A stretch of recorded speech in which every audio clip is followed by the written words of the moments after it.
നിങ്ങളൊക്കെ ഇവിടെ ഭക്ഷണം കഴിച്ചോ, താമസിച്ചോ? ഞങ്ങൾ ഇവിടെ ഞങ്ങളുടെ കൂടെ വന്ന വള്ളക്കാരൊക്കെ ഈ കടൽ തിണ്ണയിലൊക്കെയാണ് കിടന്നുറങ്ങിയത്. ചിലപ്പോൾ അതൊരു ഇപ്പോൾ ഒരു ദുരന്ത മുഖത്ത് ഞങ്ങളെ സംബന്ധിച്ചിടത്തോളം നിരന്തരം ഞങ്ങൾ ഇങ്ങോട്ട് വരുന്ന സമയത്ത് പോലും ഞങ്ങളുടെ തീരത്ത് കടലാക്രമണ ഭീഷണിയിലും കടലാക്രമണം നടക്കുന്ന സമയത്തുമാണ് നമ്മളിങ്ങോട്ട് എത്തപ്പെട്ടിട്ടുള്ളത്. അപ്പോൾ ഈ ദുരിതത്തിൻ്റെ സാഹചര്യങ്ങളും ദുരന്തത്തിൻ്റെ മുഖങ്ങളും വൈമുഖതകളൊക്കെ നമുക്ക് മനസ്സിലാകും. അതുകൊണ്ട് തന്നെ നമ്മൾ ഏത് സാഹചര്യത്തിൽ ഇപ്പോൾ നമ്മൾ അൾട്ടിമേറ്റ് ലക്ഷ്യമെന്ന് പറയുന്നത് ഇവിടെയുള്ള ആളുകളെ രക്ഷപ്പെടുത്തി സുരക്ഷിതമായ സ്ഥാനത്തേക്ക് എത്തിക്കുക എന്നുള്ളതാണ്. അതിനകത്ത് നമ്മളെല്ലാം മറന്ന് കൂടെ നിൽക്കും.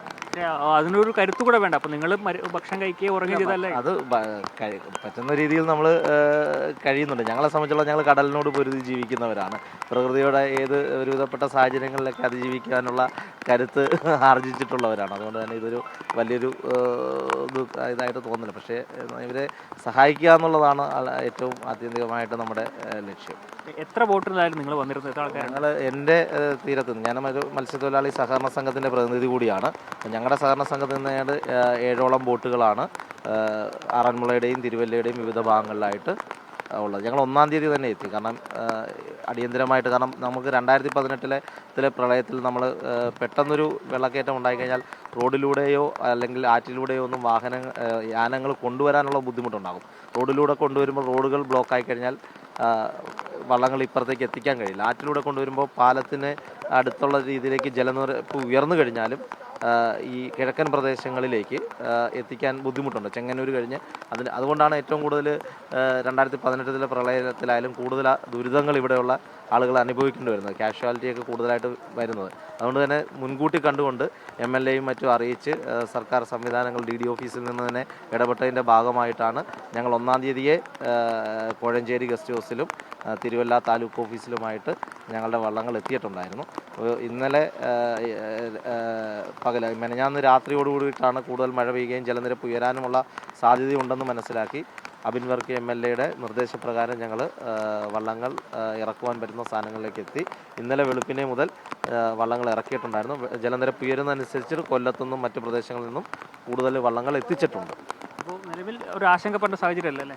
ഞങ്ങളിവിടെ ഉണ്ട്. ഞങ്ങളെ കൊണ്ട് കഴിയുന്ന പരമാവധി. അതുമാത്രമല്ല, മറ്റു വള്ളങ്ങൾ കോഴഞ്ചേരി സ്കൂളിൻ്റെ ഗ്രൗണ്ടിൽ ലോറിയിൽ ഇരിപ്പുണ്ട്. ഇനിയും എന്തെങ്കിലും അടിയന്തര ഘട്ടം വന്നാൽ ആ വള്ളങ്ങൾ ഇവിടേക്ക് എത്തിക്കാൻ കഴിയും. ഒരു തവണയിൽ തന്നെ ഇപ്പോൾ ചെറുവള്ളങ്ങളോ ഫയർഫോഴ്സിൻ്റെ ഡിങ്കുകളിലോ എടുക്കുന്നതിനാൽ കൂടുതൽ ആളുകളെ നമ്മുടെ വള്ളങ്ങളിൽ 20-25 ആളുകളെ അറ്റ് എ ടൈം എത്തിക്കാൻ നമുക്ക് കഴിയും.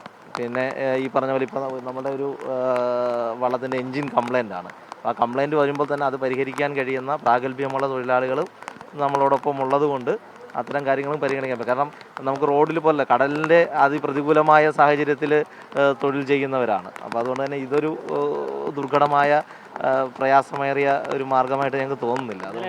അല്പം സമരമുണ്ടെങ്കിലും ഇന്ന് രാവിലെയും അല്പം സമരമുണ്ടെങ്കിലും വീണ്ടും മഴ ആറന്മുളയിൽ ആരംഭിച്ചിട്ടുണ്ട്. ഞാൻ നിൽക്കുന്ന ആറന്മുള ഭാഗങ്ങളിലൊക്കെ തന്നെ വലിയ രീതിയിൽ ഇപ്പോഴും വെള്ളം നിലനിൽക്കുന്നുണ്ട്. പക്ഷേ ഇന്നലെ വൈകിട്ട് നമ്മൾ വന്ന സ്ഥലത്തേക്ക് അവിടെ ഉണ്ടായിരുന്ന വെള്ളത്തേക്ക് അല്പം കുറവ് വന്നിട്ടുണ്ടെങ്കിലും പൂർണ്ണമായും വെള്ളം വലിഞ്ഞിട്ടില്ല എന്ന് നമുക്ക് പറയേണ്ടിയിരിക്കുന്നു. ഞാനിപ്പോൾ നിൽക്കുന്നത് റോഡിലാണ്. ഈ റോഡിലൊക്കെ തന്നെ വലിയ രീതിയിൽ അതിൻ്റെ അരക്കൊപ്പം കുറച്ചപ്പുറത്തേക്കൊക്കെ വെള്ളമുണ്ട്. ഇത് ഇന്നലെ മത്സ്യബന്ധന തൊഴിലാളികളുടെ ബോട്ടാണ്. അവരാണ് ഇന്നലെ റെസ്ക്യൂ പ്രവർത്തനങ്ങളൊക്കെ നടത്തിയിട്ടുള്ളത്. പലരും ഈ അപ്പുറത്ത് ഭാഗത്തുള്ള ആളുകളൊക്കെ തന്നെ ഇവിടെ റോഡിലേക്കും മറ്റു ആവശ്യങ്ങൾക്കും ഒക്കെ തന്നെ വരുന്നത് ഈ മത്സ്യബന്ധന ബോട്ട് അല്ലെങ്കിൽ ഫയർഫോഴ്സിൻ്റെ ബോട്ടൊക്കെ ഉപയോഗിച്ചാണ്. ഇപ്പോൾ നമുക്ക് ഞാൻ അല്പസമയം മുമ്പ് കണ്ടൊരു കാഴ്ച പറഞ്ഞാൽ ഉള്ളിൽ താമസിക്കുന്ന ചേട്ടനാണ്. അദ്ദേഹം ഈ വാഴത്തടയുണ്ട് തോണി ഒരു ബോട്ട് പോലെ ചങ്ങാടം പോലെ ഉണ്ടാക്കിയിട്ടാണ് അവിടെ നിന്ന് ഇങ്ങോട്ട് വന്നത്. അവിടെ എന്താണ് അപ്പുറത്തെ ഭാഗങ്ങളിലെ സാഹചര്യങ്ങളൊക്കെ? അവിടെ ഇപ്പം എല്ലാവരുടെയും വീട്ടിൽ വെള്ളം കയറി. അവിടെ നിന്ന് ഇപ്പം ഞാനും എൻ്റെ വൈഫും പിന്നെ ഇങ്ങേപ്പുറത്തെ ഒരു അങ്കിളും ഒരു മോനും ഉണ്ട്. ഞങ്ങൾ 4 കൂട്ടരേ ഉള്ളൂ അവിടെ. ബാക്കിയുള്ളവരെല്ലാവരും ക്യാമ്പിൽ പോയി. പിന്നെ എനിക്ക് 4 പശുവുണ്ട്. അതിനെ ഞാനൊരു പറമ്പിൽ കൊണ്ട് കെട്ടിട്ടുണ്ട്. അതിനെ 2018 എൻ്റെ 5 പശു ചത്തുപോയി വെള്ളം കയറി. അന്ന് എനിക്ക് സുഖമില്ലാത്ത സമയത്ത് ഞാൻ ഇറങ്ങിയില്ല. അതുകൊണ്ട് അതെല്ലാം കൂടെ ചത്തുപോയി. അതുകൊണ്ട് ഈ വേക്ക് ആ അനുഭവം വരാതിരിക്കാൻ വേണ്ടിയിട്ട് ഞാൻ ആ പശുവിനെ അങ്ങ് കരക്കൊണ്ട് കെട്ടിയിട്ട് അതിനെ തീറ്റയും വെള്ളവും കൊടുക്കാനായിട്ട് ഈ പിണ്ടിച്ചങ്ങാടം ഉണ്ടാക്കിയത്. അതിലെ ഇപ്പോൾ ഈ 2-3 ദിവസം കൊണ്ട് അതിലെ ഇങ്ങനെ അങ്ങോട്ടും കൊണ്ട് പോകുന്നുണ്ട്. ഇപ്പം പിന്നെ പാലെല്ലാം കിട്ടിയതാണ്. ഇപ്പം ഇച്ചിരി കൊണ്ട് കൊടുക്കാൻ വന്നാൽ വീട്ടുകാർ വിളിച്ച് ചോദിച്ചുകൊണ്ട് ഇവിടോട്ട് കൊണ്ട് കൊടുക്കാൻ വന്നാൽ പാല്. ഇപ്പോൾ എവിടെ പാല് കൊടുക്കാൻ ഉദ്ദേശിക്കുന്നത്? വീടുകളിൽ മാത്രം. വീടുകളിൽ. ഇപ്പോൾ ചങ്ങാടത്തിന് പോകുമ്പോൾ ഭയങ്കര റിസ്ക് അല്ലേ? കാരണം കുറേ വെള്ളമല്ലേ, ഒരാൾ പൊക്കത്തിന് മേലെ വെള്ളമില്ലേ അവിടെ? ഇപ്പം വെള്ളം കുറഞ്ഞ ശകലം. അതുകൊണ്ട് ഞാനിപ്പം ഇതേ കൂടെ മുങ്ങത്തൊന്നുമില്ല.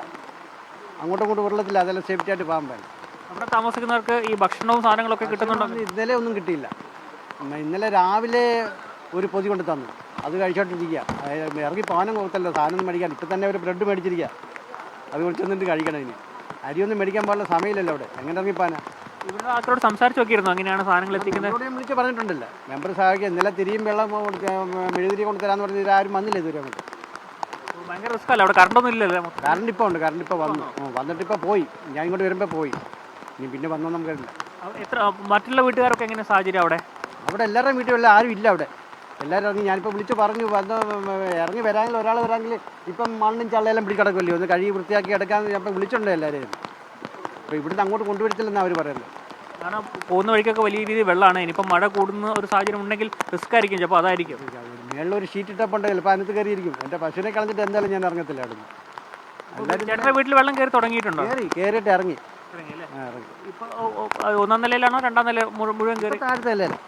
താഴത്തെ വെള്ളം കയറിയപ്പോൾ ഞാൻ ഈ കസേര കയറി ഞങ്ങൾ ഇരുന്നു. പിന്നെ കയറുവന്നേ മേപ്പോട്ട് ഞങ്ങളും കയറും. സാധനങ്ങൾ കുറേ പറക്കി മേളിൽ കയറ്റി വെച്ചു. ആരൊക്കെയുള്ളത് വീട്ടിലിപ്പോൾ അവിടെ? ഞാനും വൈഫും മാത്രമേ ഉള്ളൂ. അപ്പോൾ എന്തെങ്കിലും ഉണ്ടെങ്കിൽ എങ്ങനെയാണ് പുറത്തേക്ക് എത്തുക? കാരണം ക്യാമ്പിലേക്കൊന്നും മാറാതെ അവിടെ നിന്നാൽ സേഫാണോ? കുഴപ്പമില്ല, ഞങ്ങൾ അതുകൊണ്ട് എന്തെങ്കിലും മെമ്പറെ വിളിച്ച് പറഞ്ഞിട്ടുണ്ട്, എന്തെങ്കിലും ആവശ്യമുണ്ടെങ്കിൽ ഞങ്ങൾ വിളിക്കും, അപ്പോഴത്തേന് വരാമെന്ന് പറഞ്ഞിട്ടുണ്ട്. പശു ഇല്ലായിരുന്നു ഞാൻ എങ്കിലും ക്യാമ്പിൽ പോയത്. പശു ഉള്ളതുകൊണ്ട് എനിക്ക് പോകാനൊക്കത്തില്ല. അതെ, അതിനെ കളഞ്ഞിട്ട് ഞാൻ എങ്ങും പോകത്തില്ല. പേരെങ്ങനെ ചേട്ടൻ്റെ? എൻ്റെ സെബാസ്റ്റ്യനും ഉണ്ണീന്നും വിളിക്കും, സെബാസ്റ്റ്യനും വിളിക്കും. എവിടെയാണ് വീട് വരുന്നത്? ഇവിടെ നിന്ന് ഒരു 1/2 കിലോമീറ്റർ അങ്ങോട്ട് പോകാൻ അകത്തോട്ട് കയറാം. വീട്ടിൽ വരാം. ചെറിയ മഠത്തിൽ. ചെറിയ മഠത്തിൽ. അദ്ദേഹം പറഞ്ഞിരിക്കുന്നത് ക്യാമ്പിലേക്ക് മാറുന്നതാണ്. പക്ഷേ കൂടെയുള്ള മറ്റ് മിണ്ടാപ്രാണികളുടെ കാര്യം കൂടെ നോക്കിയിട്ടാണ് അദ്ദേഹം ഭാര്യയും അവിടെ തന്നെ താമസിക്കുന്നത്. നേരത്തെ വീട്ടിലൊക്കെ തന്നെ വെള്ളം കയറിയിരുന്നു, ഇപ്പം ഇറങ്ങിയിട്ടുണ്ട്. പക്ഷേ വൃത്തിയാക്കാനൊക്കെ ആൾക്കാർ പോകണമെങ്കിൽ ഞാൻ നേരത്തെ സൂചിപ്പിച്ചതിന് വലിയ രീതിയിൽ വെള്ളം ഇപ്പോഴും ഇവിടെ നിലനിൽക്കുന്നുണ്ട് എന്ന് തന്നെയാണ്. നേരത്തെ നമ്മൾ ഫയർഫോഴ്സിൻ്റെ ബോട്ടിൽ അവിടെ ആളുകൾ രക്ഷപ്പെടുന്ന ഭാഗത്തേക്ക് പോയ സമയത്തൊക്കെ തന്നെ 2 ആൾ പൊക്കത്തിന് വെള്ളമുണ്ട്. നമ്മൾ കാണുന്ന ഇലക്ട്രിക് പോസ്റ്റുകൾ പലതും മുകൾ ഭാഗം മാത്രം കാണുന്ന തരത്തിലേക്ക് അത്രയ്ക്ക് വെള്ളം നിൽക്കുന്ന ഒരു സാഹചര്യമാണ് അവിടേക്ക് പോകുന്നത്. തൊട്ടുപുറകിൽ നമുക്ക് കാണാം പല വീടുകളിലും ഗേറ്റിൻ്റെ മുകളിൽ പകുതിയുടെ മുകളിൽ തന്നെ വെള്ളം നിൽക്കുന്ന സാഹചര്യമുണ്ട്. പിന്നീട് അങ്ങോട്ട് പോകുമ്പോൾ വീണ്ടും വയൽ പ്രദേശം പോലുള്ള സ്ഥലമാണ്, പുഞ്ചകൃഷി നടത്തുന്ന ഇടമാണ്. അവിടെ ആണ് 2 ആൾ പൊക്കത്തിനൊക്കെ തന്നെ വെള്ളമുണ്ട് എന്നാണ് പറയുന്നത്. അതുകൊണ്ട് തന്നെ വലിയ രീതിയിൽ വെള്ളം അവിടെ തങ്ങി നിൽക്കുന്നുണ്ട്. പക്ഷേ വെള്ളം ഇറങ്ങാൻ ഇനി 1-2 ദിവസം വീണ്ടും എടുക്കാൻ തന്നെ സാധ്യത എന്നാണ് പറയുന്നത്. ഇപ്പോൾ വീണ്ടും മഴ കൂടിയിട്ടുണ്ട്. ഇനി ഉച്ചയ്ക്ക് 12 മണിയോട് കൂടി മുഖ്യമന്ത്രി ഇവിടെ എത്തുന്നുണ്ട്, ആറന്മുള എത്തുന്നത്. കോഴഞ്ചേരി ഗസ്റ്റ് ഹൗസിലാണ് അദ്ദേഹം എത്തുന്നത്. അതിനുശേഷം പിന്നീട് ദുരിതാശ്വാസ ക്യാമ്പുകളും മറ്റു സ്ഥലങ്ങളിലും പോകും. അതിനുശേഷം റാന്നിയിലും ഇത്തരത്തിൽ കഴിഞ്ഞ ദിവസങ്ങളിൽ വെള്ളപ്പൊക്കത്തിൽ വലിയ രീതിയിൽ പ്രതിസന്ധി നേരിട്ട റാന്നിയിലെ പ്രദേശങ്ങളും അദ്ദേഹം സന്ദർശിക്കുമെന്നാണ് നമുക്ക് അറിയാൻ കഴിഞ്ഞിട്ടുള്ളത്. എന്തായാലും നിലവിൽ ഇവിടെ വെള്ളം അല്പത്തിൽ കുറവുണ്ടെങ്കിൽ കൂടിയും വലിയ രീതിയിൽ കുറവ് സംഭവിച്ചിട്ടില്ല. പതുക്കെ മാത്രമാണ് ഇത്തവണ വെള്ളം ഇറങ്ങുന്നതെന്നൊക്കെ തന്നെയാണ് നാട്ടുകാരൊക്കെ തന്നെ പറയുന്നത്. ചേട്ടാ ഇവിടെ ഉള്ളതാണോ? ഇവിടെ നമ്മൾ ബോട്ടുമായിട്ട് വന്നതാണ്. കായംകുളം. എപ്പോൾ എത്തിയാണ്? ഞങ്ങൾ ഇന്നലെയല്ല, ഞങ്ങൾ 1-ാം തീയതി തൊട്ട് ഇവിടെ ക്യാമ്പ് ചെയ്യുന്നുണ്ട്. ഇപ്പം ഈ ഭാഗത്തുള്ള പരമാവധി ആളുകളൊക്കെ തന്നെ ഇന്നലെ ഈ ഭാഗത്തുള്ള മുഴുവൻ ആളുകളെയും എത്തിച്ചിട്ടുണ്ട്. പിന്നെ കുറച്ച് ഭാഗങ്ങളിൽ വെള്ളം ചുറ്റപ്പെട്ട് കിടന്ന് ഉയരങ്ങളുള്ള ഭാഗങ്ങളിലേക്ക് മാറ്റിയിട്ടുണ്ട്. അവർ ബന്ധുവീടുകളിൽ 2018 പ്രളയത്തിലും വെള്ളം കയറാത്ത ഭാഗങ്ങളാണ്, അവിടെ സുരക്ഷിതരായി ഇരുന്ന് കൊള്ളാമെന്ന് പറഞ്ഞ് എത്തിച്ചിട്ടുണ്ട്. പിന്നെ അവർക്ക് ആവശ്യമായുള്ള ഭക്ഷണ സാധനങ്ങളും മറ്റും എത്തിച്ചു കൊടുത്തിട്ടുണ്ട്. ഇപ്പം നിങ്ങളൊക്കെ ഇവിടെ ഭക്ഷണം കഴിച്ചോ, താമസിച്ചോ? ഞങ്ങൾ ഇവിടെ ഞങ്ങളുടെ കൂടെ വന്ന വള്ളക്കാരൊക്കെ ഈ കടൽ തിണ്ണയിലൊക്കെയാണ് കിടന്നുറങ്ങിയത്. ചിലപ്പോൾ അതൊരു ഇപ്പോൾ ഒരു ദുരന്ത മുഖത്ത് ഞങ്ങളെ സംബന്ധിച്ചിടത്തോളം ഞങ്ങൾ നിരന്തരം ഞങ്ങൾ ഇങ്ങോട്ട് വരുന്ന സമയത്ത് പോലും ഞങ്ങളുടെ തീരത്ത് കടലാക്രമണ ഭീഷണിയിലും കടലാക്രമണം നടക്കുന്ന സമയത്തുമാണ് നമ്മളിങ്ങോട്ട് എത്തപ്പെട്ടിട്ടുള്ളത്. അപ്പോൾ ഈ ദുരിതത്തിൻ്റെ സാഹചര്യങ്ങളും ദുരന്തത്തിൻ്റെ മുഖങ്ങളും വൈമുഖതകളും നമുക്ക് മനസ്സിലാകും. അതുകൊണ്ട് തന്നെ നമ്മൾ ഏത് സാഹചര്യത്തിൽ ഇപ്പോൾ നമ്മൾ അൾട്ടിമേറ്റ് ലക്ഷ്യമെന്ന് പറയുന്നത് ഇവിടെയുള്ള ആളുകളെ രക്ഷപ്പെടുത്തി സുരക്ഷിതമായ സ്ഥാനത്തേക്ക് എത്തിക്കുക എന്നുള്ളതാണ്. അതിനകത്ത് നമ്മളെല്ലാം മറന്ന് കൂടെ നിൽക്കും. അതിനൊരു കരുത്തു കൂടെ വേണ്ട. അപ്പോൾ നിങ്ങൾ ഭക്ഷണം കഴിക്കുകയോ ഉറങ്ങുകയോ ചെയ്തല്ലേ? അത് പറ്റുന്ന രീതിയിൽ നമ്മൾ കഴിയുന്നുണ്ട്. ഞങ്ങളെ സംബന്ധിച്ചുള്ള ഞങ്ങൾ കടലിനോട് പൊരുതി ജീവിക്കുന്നവരാണ്. പ്രകൃതിയുടെ ഏത് ഒരുവിധപ്പെട്ട സാഹചര്യങ്ങളിലൊക്കെ അതിജീവിക്കാനുള്ള കരുത്ത് ആർജിച്ചിട്ടുള്ളവരാണ്. അതുകൊണ്ട് തന്നെ ഇതൊരു വലിയൊരു ഇതായിട്ട് തോന്നുന്നില്ല. പക്ഷേ ഇവരെ സഹായിക്കുക എന്നുള്ളതാണ് ഏറ്റവും ആത്യന്തികമായിട്ട് നമ്മുടെ ലക്ഷ്യം. എത്ര ബോട്ടിലായിരുന്നു നിങ്ങൾ വന്നിരുന്നത്? എത്ര ആൾക്കാർ? ഞങ്ങൾ എൻ്റെ തീരത്ത് നിന്ന് ഞാനൊരു മത്സ്യത്തൊഴിലാളി സഹകരണ സംഘത്തിൻ്റെ പ്രതിനിധി കൂടിയാണ്. ഞങ്ങളുടെ സഹകരണ സംഘത്തിൽ നിന്ന് 7ഓളം ബോട്ടുകളാണ് ആറന്മുളയുടെയും തിരുവല്ലയുടെയും വിവിധ ഭാഗങ്ങളിലായിട്ട് ഉള്ളത്. ഞങ്ങൾ 1-ാം തീയതി തന്നെ എത്തി. കാരണം അടിയന്തരമായിട്ട്, കാരണം നമുക്ക് 2018 പ്രളയത്തിൽ നമ്മൾ പെട്ടെന്നൊരു വെള്ളക്കയറ്റം ഉണ്ടായിക്കഴിഞ്ഞാൽ റോഡിലൂടെയോ അല്ലെങ്കിൽ ആറ്റിലൂടെയോ ഒന്നും യാനങ്ങൾ കൊണ്ടുവരാനുള്ള ബുദ്ധിമുട്ടുണ്ടാകും.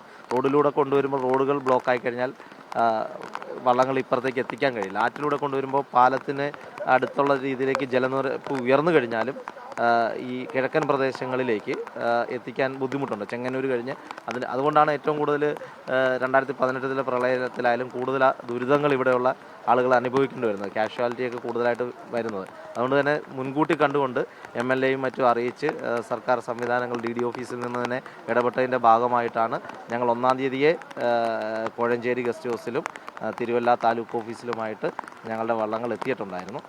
ഇന്നലെ മെനഞ്ഞാന്ന് രാത്രിയോടുകൂടിയിട്ടാണ് കൂടുതൽ മഴ പെയ്യുകയും ജലനിരപ്പ് ഉയരാനുമുള്ള സാധ്യതയുണ്ടെന്ന് മനസ്സിലാക്കി അബിൻ വർക്കി MLAയുടെ നിർദ്ദേശപ്രകാരം ഞങ്ങൾ വള്ളങ്ങൾ ഇറക്കുവാൻ പറ്റുന്ന സ്ഥാനങ്ങളിലേക്ക് എത്തി. ഇന്നലെ വെളുപ്പിനെ മുതൽ വള്ളങ്ങൾ ഇറക്കിയിട്ടുണ്ടായിരുന്നു. ജലനിരപ്പ് ഉയരുന്നതനുസരിച്ച് കൊല്ലത്തുനിന്നും മറ്റു പ്രദേശങ്ങളിൽ നിന്നും കൂടുതൽ വള്ളങ്ങൾ എത്തിച്ചിട്ടുണ്ട്. അപ്പോൾ നിലവിൽ ഒരു ആശങ്കപ്പെട്ട സാഹചര്യം അല്ലേ? ഞങ്ങളിവിടെ ഉണ്ട്. ഞങ്ങളെ കൊണ്ട് കഴിയുന്ന പരമാവധി. അതുമാത്രമല്ല, മറ്റു വള്ളങ്ങൾ കോഴഞ്ചേരി സ്കൂളിൻ്റെ ഗ്രൗണ്ടിൽ ലോറിയിൽ ഇരിപ്പുണ്ട്. ഇനിയും എന്തെങ്കിലും അടിയന്തര ഘട്ടം വന്നാൽ ആ വള്ളങ്ങൾ ഇവിടേക്ക് എത്തിക്കാൻ കഴിയും. ഒരു തവണയിൽ തന്നെ ഇപ്പോൾ ചെറുവള്ളങ്ങളോ ഫയർഫോഴ്സിൻ്റെ ഡിങ്കികളിലോ എടുക്കുന്നതിനാൽ കൂടുതൽ ആളുകളെ നമ്മുടെ വള്ളങ്ങളിൽ 20-25 ആളുകളെ അറ്റ് എ ടൈം എത്തിക്കാൻ നമുക്ക് കഴിയും. പിന്നെ ഈ പറഞ്ഞ പോലെ ഇപ്പോൾ നമ്മുടെ ഒരു വള്ളത്തിൻ്റെ എൻജിൻ കംപ്ലൈൻ്റ് ആണ്. ആ കംപ്ലൈൻറ്റ് വരുമ്പോൾ തന്നെ അത് പരിഹരിക്കാൻ കഴിയുന്ന പ്രാഗൽഭ്യമുള്ള തൊഴിലാളികളും നമ്മളോടൊപ്പം ഉള്ളത് കൊണ്ട് അത്തരം കാര്യങ്ങളും പരിഗണിക്കാൻ പറ്റും. കാരണം നമുക്ക് റോഡിൽ പോലെ കടലിൻ്റെ അതിപ്രതികൂലമായ സാഹചര്യത്തിൽ തൊഴിൽ ചെയ്യുന്നവരാണ്. അപ്പോൾ അതുകൊണ്ട് തന്നെ ഇതൊരു ദുർഘടമായ പ്രയാസമേറിയ ഒരു മാർഗമായിട്ട് ഞങ്ങൾക്ക് തോന്നുന്നില്ല. അതുകൊണ്ട് തന്നെ ഞങ്ങളെ കൊണ്ട് കഴിയുന്ന ഞങ്ങളുടെ പരമാവധി ശക്തിയും കഴിവും ഉപയോഗിച്ച് ഇവർക്ക് വേണ്ട സംരക്ഷണം, ഇവരെ രക്ഷപ്പെടുത്തുവാനുള്ള പ്രവർത്തനങ്ങളിൽ ഏർപ്പെടുക എന്നുള്ളതാണ്. ബാക്കി നമ്മൾ നേരിടുന്ന ദുരിതങ്ങൾ, ഞങ്ങൾ എന്തായാലും ദുരിതം നേരിടുന്ന ജനങ്ങളാണ്. ഞാൻ പറഞ്ഞല്ലോ, ഇപ്പോൾ തന്നെ ഞങ്ങളുടെ തീരങ്ങൾ കടലാക്രമണ ഭീഷണിയിലാണ്. പക്ഷേ എന്നാൽ പോലും ആ ദുരന്തം എന്താണെന്ന് ഒരു ദുരന്തമുഖത്തെ അഭിമുഖീകരിച്ചിട്ടുള്ള, സുനാമിയെയും ഓക്കിയെയും ഒക്കെ അഭിമുഖീകരിച്ചിട്ടുള്ള, അതിജീവിച്ചിട്ടുള്ള ഞങ്ങൾക്ക് മനസ്സിലാകും. അതുകൊണ്ടാണ് ഞങ്ങൾ ഇത്തരം സന്ദർഭങ്ങൾ കേരളത്തിൽ എവിടെ ഉണ്ടായാലും മത്സ്യത്തൊഴിലാളികൾ മറ്റൊന്നും നോക്കാതെ, രാഷ്ട്രീയ ജാതി മത വർണ്ണ ചിന്തകളൊന്നുമില്ലാതെ ഓടിയെത്തുന്നതിൻ്റെ പ്രധാന കാരണം അതുതന്നെയാണ്. ഞങ്ങൾക്ക് ആ ഒരു ദുരന്തത്തിൻ്റെ മനുഷ്യൻ അനുഭവിക്കുന്ന വേദനകൾ മനസ്സിലാക്കുവാൻ ഞങ്ങൾക്ക് കഴിയും. ഏതായാലും മത്സ്യത്തൊഴിലാളികൾ വലിയൊരു സഹായം തന്നെയാണ് ഇവിടെ ചെയ്തിട്ടുള്ളത്. അവർ 1-ാം തീയതി മുതൽ തന്നെ ഇവിടെ എത്തി രക്ഷാദൗത്യത്തിൻ്റെ ഭാഗമാകുകയും ഒക്കെ ചെയ്തിട്ടുണ്ട്. ഇവിടെ എത്തുന്ന ആളുകളെയൊക്കെ തന്നെ നമുക്കറിയാം മറ്റു വാഹനങ്ങളിലാണ് ഇവിടുന്ന് പുറത്തേക്ക് കൊണ്ടുപോകുന്നത്. അതിപ്പം ആശുപത്രി ആയാലും അതുപോലെ മറ്റാവശ്യങ്ങൾക്കൊക്കെ തന്നെ ഫയർഫോഴ്സിൻ്റെ വാഹനത്തിൽ ഇവിടെ എത്തിക്കുന്ന ആളുകൾ അവരെ ഈ ഇത്തരത്തിൽ മറ്റു വാഹനങ്ങളിലാണ് പുറത്തേക്കൊക്കെ തന്നെ കൊണ്ടുപോകുന്നത്. ഇപ്പോൾ നമുക്ക് ആ ദൃശ്യങ്ങളിൽ കാണുന്നത് അകത്തുനിന്നും ഈ ഫയർഫോഴ്സ് ഉദ്യോഗസ്ഥർ ആളുകളെയൊക്കെ തന്നെ രക്ഷപ്പെടുത്തി ഇവിടേക്ക് കൊണ്ടുവരുന്ന കാഴ്ചയാണ്. നമുക്ക് നേരത്തെ കണ്ടാണ്, നേരത്തെ ഇവരുടെ നമ്മൾ സഞ്ചരിക്കുകയാണ്. വലിയ ദുർഘടമായ ഒരു യാത്ര തന്നെയാണ്. അകത്ത് പോയാൽ വലിയ രീതിയിൽ വെള്ളമുണ്ട്. അവിടുന്ന് ആളുകളെയൊക്കെ തന്നെ ഒറ്റപ്പെട്ട് കിടക്കുന്ന ആളുകളെയും ഒപ്പം തന്നെ അത്യാവശ്യത്തിന് വേണ്ടി പുറത്തു പോകേണ്ട ആളുകളെയും ഒക്കെ തന്നെ ഇത്തരത്തിൽ രക്ഷപ്പെടുത്തി ഇവിടേക്ക് കൊണ്ടുവരികയാണ് ചെയ്തുകൊണ്ടിരിക്കുന്നത്.